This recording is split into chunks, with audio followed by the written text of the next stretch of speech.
Welcome to Blizzard Fire. We hope this video helps fire up your solution. Start by confirming network and software.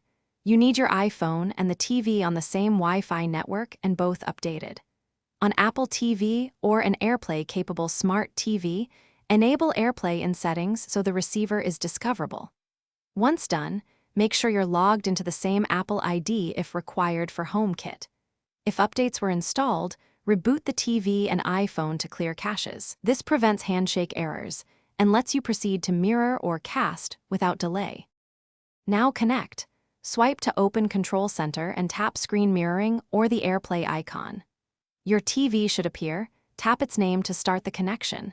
If a 4-digit code appears on the TV, enter it on your iPhone to authenticate. For specific apps like Photos or Netflix, use the In-App AirPlay button to stream directly to the TV.